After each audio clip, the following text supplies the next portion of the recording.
Hi friends, ഇന്ന് വൈകുന്നേരത്തെ ചായക്കടിക്ക് bread വാട്ടിയതാണ് കേട്ടോ ഉണ്ടാക്കുന്നത്. ഒരുവിധം എല്ലാവർക്കും ഉണ്ടാക്കാൻ അറിയാം, എന്നാലും ചുമ്മാ ഞാൻ എൻ്റെ രീതി ഒന്ന് കാണിച്ചു തരികയാണ്. ഞാൻ അതിന് വേണ്ടി തേങ്ങാപ്പാൽ എടുക്കാൻ വേണ്ടി തേങ്ങ ചിരവിയെടുത്ത് മിക്സിയിലിട്ടൊന്ന് അടിച്ച് തേങ്ങാപ്പാലെടുത്ത് മാറ്റി വെക്കുന്നുണ്ട് കേട്ടോ.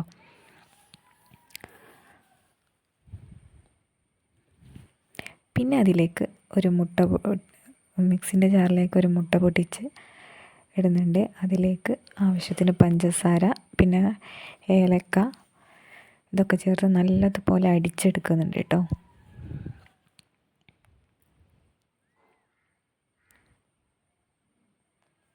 അപ്പോൾ ഈ അടിച്ചെടുത്തത് നേരത്തെ തേങ്ങാപ്പാലിലേക്ക് ഞാൻ ഒഴിക്കുകയാണ്. എന്നിട്ട് ഒരു നുള്ളു മഞ്ഞൾപ്പൊടി ഇട്ട് നല്ലതുപോലെ ഇളക്കി കൊടുത്തിട്ട്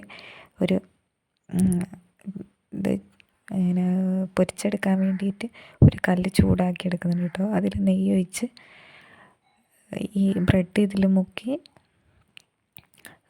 നല്ലതുപോലെ രണ്ട് ഭാഗവും മറിച്ചും തിരിച്ചും ഇട്ട് പൊരിച്ചെടുക്കുന്നുണ്ട് കേട്ടോ. അപ്പോൾ ബ്രെഡ് വാട്ടി റെഡി.